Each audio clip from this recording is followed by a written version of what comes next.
ओम नमो भगवते वासुदेवाय। स्वागत है आपका हमारे चैनल पर। आज चैत्री पूर्णिमा के अवसर पर हम आपको सुनाएंगे सत्यनारायण व्रत की कथा। हमारे चैनल पर आपको सभी प्रकार की व्रत कथाएं सुनने को मिलेंगी। तो सभी प्रकार की व्रत कथाएं सुनने के लिए आपको केवल हमारे चैनल को सब्सक्राइब करके बेल आइकन पर प्रेस करना है और आज की कथा अच्छी लगे तो लाइक करना है और शेयर करना है।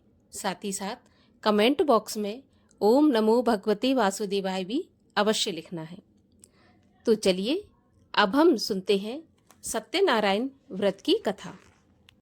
एक समय नैमिषारण्य तीर्थ में शौनक आदि 88,000 ऋषियों ने श्री सूत जी से पूछा, हे प्रभु, इस कलयुग में वेद विद्या रहित मनुष्यों को प्रभु भक्ति किस प्रकार मिलेगी तथा उनका कैसे उद्धार होगा। इसलिए हे मुनि श्रेष्ठ, कोई ऐसा तप कहिए जिससे थोड़े समय में पुण्य प्राप्त होवे तथा मनवांछित फल मिले। वह कथा सुनने की हमारी इच्छा है। सर्वशास्त्र ज्ञाता श्री सूत जी बोले, हे वैष्णवों में पूज्य, आप सबने सर्व प्राणियों के हित की बात पूछी है।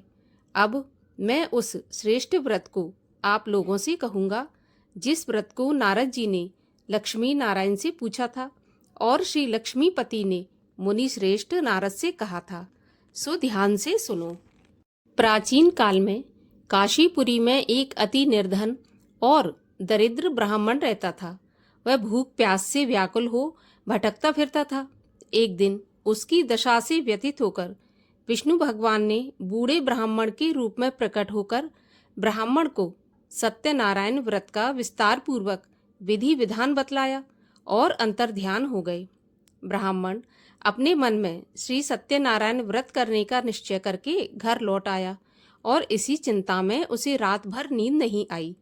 सवेरा होते ही वह सत्यनारायण के व्रत का संकल्प करके भिक्षा मांगने के लिए चल दिया। उस दिन उसे थोड़े से ही परिश्रम से बहुत अधिक धन धान्य भिक्षा में प्राप्त हुआ। सायंकाल घर पहुंचकर उसने बड़ी श्रद्धा के साथ श्री सत्यनारायण भगवान का विधि पूर्वक पूजन किया। भगवान सत्यदेव की कृपा से वह थोड़े ही दिनों में धनवान हो गया। वह जब तक जीवित रहा तब तक महीने के महीने सत्यनारायण का व्रत और पूजन करता रहा और देह छोड़ने के बाद वह विष्णु लोक को गया। सूत जी पुनः बोले कि एक दिन वह ब्राह्मण अपने बंधु बांधवों के साथ बैठे ध्यान मग्न हो श्री सत्यदेव की कथा सुन रहे थे। तभी भूख प्यास से व्याकुल एक लकड़हारा वहां पर जा पहुंचा। वह भी भूख प्यास भूलकर कथा सुनने बैठ गया। कथा की समाप्ति पर उसने प्रसाद ग्रहण किया और जल पिया। फिर उसने ब्राह्मण से इस कथा के बारे में पूछा तो उसने बताया कि सत्यनारायण जी का व्रत है जो मनवांछित फल देने वाला है। पहले मैं बहुत दरिद्र था, इस व्रत के प्रभाव से ही मुझे यह वैभव प्राप्त हुआ है। यह सुनकर लकड़हारा बहुत प्रसन्न हुआ और मन ही मन श्री सत्यनारायण के व्रत और पूजन का निश्चय करता हुआ लकड़ी बेचने के लिए बाजार की ओर चल दिया। उस दिन लकड़हारे को लकड़ियों का दुगना दाम मिला। उन्हीं पैसों से उसने केले, दूध, दही आदि पूजन की तमाम सामग्री खरीद ली और घर चला गया। घर पहुंचकर उसने अपने कुटुंबियों और पड़ोसियों को बुलाकर विधि पूर्वक सत्यनारायण भगवान का पूजन किया। भगवान सत्यनारायण की कृपा से वह थोड़े ही दिनों में संपन्न हो गया। सूत जी ने फिर कहा कि प्राचीन काल में उल्कामुख नाम का एक राजा था। वह और उसकी रानी दोनों बड़े धर्मनिष्ठ थे। एक समय राजा रानी भद्रशिला नदी के किनारे श्री सत्यनारायण की कथा सुन रहे थे कि एक बनिया भी वहां पर आकर पहुंच गया। उसने रत्नों से भरी अपनी नौका को एक किनारे पर लगा दिया और स्वयं पूजा की जगह पर बैठ गया। वहां का चमत्कार देख उसने राजा से इसके बारे में पूछा तो राजा ने बताया कि हम विष्णु भगवान का पूजन कर रहे हैं। यह व्रत सभी मनोकामनाएं पूर्ण करने वाला है। राजा के वचन सुन और प्रसाद पाकर बनिया अपने घर चला आया। घर पहुंचकर उसने अपनी पत्नी से व्रत का सारा वृत्तांत कहा और संकल्प किया कि मैं भी संतान होने पर यह व्रत करूंगा। उसकी पत्नी का नाम लीलावती था।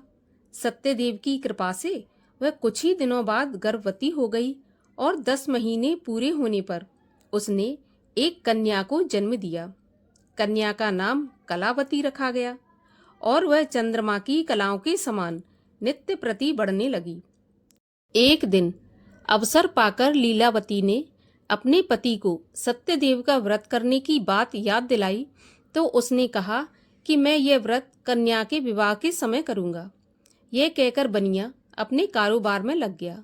जब कन्या विवाह के योग्य हो गई तो उसने दूतों द्वारा खोज करवाकर कंचनपुर नगर के एक बनिए के सुंदर, सुशील और गुणवान बालक के साथ उसका विवाह कर दिया। फिर भी बनिए ने सत्यनारायण का व्रत नहीं किया। इससे श्री सत्यनारायण अप्रसन्न हो गए। कुछ दिनों के बाद बनिया अपने दामाद को साथ लेकर समुद्र के किनारे रत्नसारपुर में व्यापार करने लगा। एक दिन रत्नसारपुर के राजा चंद्रकेतु के खजाने से चोरों ने बहुत सा धन चुरा लिया। राजा के सिपाही चोरों का पीछा कर रहे थे। चोरों ने जब देखा कि सिपाहियों से बचना कठिन है तो उन्होंने राजकोष से चुराए हुए तमाम धन को एक जगह पर फेंक दिया और स्वयं भाग गए। वहीं पर बनिए का डेरा था। सिपाही चोरों को ढूंढते हुए उसी जगह पहुंच गए और उन्होंने दोनों बनियों को चोर समझकर पकड़ लिया। राजा ने दोनों बनियों को जेल में डालने का आदेश दिया और उनका धन अपने राजकोष में जमा करा दिया। श्री सत्यदेव के कोप से लीलावती और कलावती भी बड़े दुख के दिन काट रही थीं। एक दिन कलावती भूख प्यास से व्याकुल एक मंदिर में चली गई। वहां पर श्री सत्यनारायण भगवान की कथा हो रही थी। वहीं बैठकर उसने कथा सुनी। प्रसाद लेकर रात होने पर घर पहुंची तो माँ ने देरी से आने का कारण पूछा तो उसने सारी बात बता दी। उसकी बात सुनकर लीलावती को अपने पति की भूली बात याद आई और उसने श्री सत्यदेव व्रत का निश्चय किया। उसने अपने बंधु बांधवों को बुलाकर श्रद्धापूर्वक कथा सुनी और विनम्र भाव से प्रार्थना की कि मेरे पति ने संकल्प करके जो भी आपका व्रत नहीं किया है उसी से आप अप्रसन्न हुए थे। अब आप कृपा करके उसका अपराध क्षमा करें। लीलावती की प्रार्थना से श्री सत्यदेव प्रसन्न हो गए। उसी रात्रि में सत्यदेव भगवान ने राजा चंद्रकेतु को स्वप्न में दर्शन देकर कहा कि प्रातःकाल होते ही दोनों बनियों को जेल से छोड़ दो और उनका सारा धन उन्हें लौटा दो, वरना पुत्र पौत्र सहित तुम्हारा सारा राज्य नष्ट हो जाएगा। इतना कहकर सत्यदेव तो अंतर्ध्यान हो गए और राजा ने भी सवेरा होते ही दोनों बनियों को मुक्ति का आदेश दिया और साथ ही उनका धन उन्हें लौटा दिया और बहुत सम्मान पूर्वक उन्हें विदा किया। दोनों बनिए आनंदित हो अपनी नौका लेकर घर की ओर चल पड़े। तभी श्री सत्यनारायण भगवान सन्यासी के वेश में उसके पास आए और बोले कि तुम्हारी नौका में क्या है। तब बनिए ने हंसते हुए उत्तर दिया कि नौका में तो लता पत्रों के सिवा और कुछ भी नहीं है। यह सुनकर दंडी स्वामी ने कहा कि तुम्हारा वचन सत्य हो।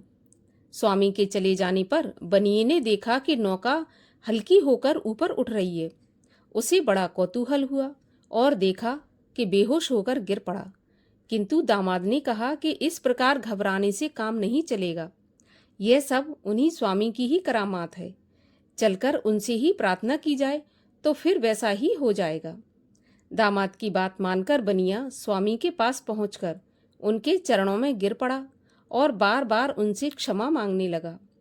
उनकी विनीत प्रार्थना से भगवान ने प्रसन्न होकर उसे इच्छित वरदान दिया और स्वयं उसी जगह अंतर्ध्यान हो गए।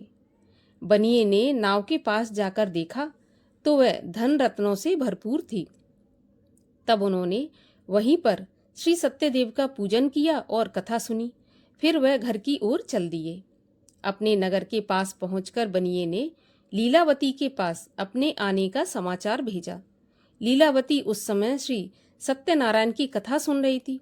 उसने अपनी पुत्री कलावती से कहा कि तुम्हारे पति और पिता आ गए हैं। मैं उनके स्वागत के लिए चलती हूँ। तुम भी प्रसाद लेकर शीघ्र ही नदी के तट पर पहुंच जाना। कलावती प्रसन्नता के कारण इतनी विमुग्ध हो गई कि वह कथा का प्रसाद लेना ही भूल गई और तुरंत ही नदी के तट पर दौड़ पड़ी। वह ज्यों ही नदी के किनारे पहुंची, वैसे ही उसके पति समेत नौका जल में डूब गई। यह देखकर बनिया हाहाकार करके छाती पीटने लगा। लीलावती भी दामाद का शोक करने लगी और विलाप करने लगी, और कलावती अपने पति के खड़ाऊ लेकर सती होने के लिए उद्यत हुई। तभी एक आकाशवाणी हुई कि हे बनिए, तेरी कन्या सत्यनारायण के प्रसाद का निरादर करके पति से मिलने के लिए आतुर होकर दौड़ी आई है। यदि वह प्रसाद लेकर फिर आए तो उसका पति जी उठेगा। यह सुनकर कलावती घर की तरफ दौड़ गई और श्री सत्यनारायण का प्रसाद लेकर नदी के किनारे आई तो क्या देखती है कि उसके पति सहित नौका जल के ऊपर तैर रही है। यह देखकर बनिया भी प्रसन्न हो गया और अपने घर पहुंच गया। वह जब तक जीवित रहा तब तक श्री सत्यदेव का व्रत करता रहा तथा श्रद्धापूर्वक कथा सुनता रहा। हे सत्यनारायण भगवान, जो भी आपकी इस व्रत कथा को पढ़े या सुने उसके सभी मनोरथ पूर्ण करना। बोलिए सत्यदेव भगवान की जय। श्री सत्यनारायण भगवान की आरती। ओम जय लक्ष्मी रमणा, श्री जय लक्ष्मी रमणा, सत्यनारायण स्वामी जन पातक हरणा। ओम जय लक्ष्मी रमणा, रत्न जड़ित सिंहासन, अद्भुत छवि राजे, नारद करत निरंतर, घंटा ध्वनि बाजे।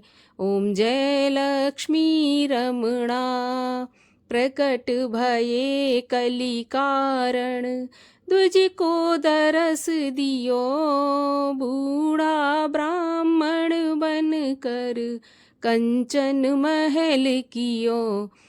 ओम जय लक्ष्मी रमणा, दुर्बल भील कराल, जिन पर कृपा करी, चंद्रचूड़ एक राजा, तिनकी विपत्ति हरी। ओम जय लक्ष्मी रमणा, वैश्य मनोरथ पायो, श्रद्धा तज दीनी, सो फल भोग्यो प्रभु जी, फिर अस्तुत तुम ही। ओम जय लक्ष्मी रमणा, भाव भक्ति के कारण, छिन छिन रूप धर्यो, श्रद्धा धारण कीनी, जन को काज कर्यो।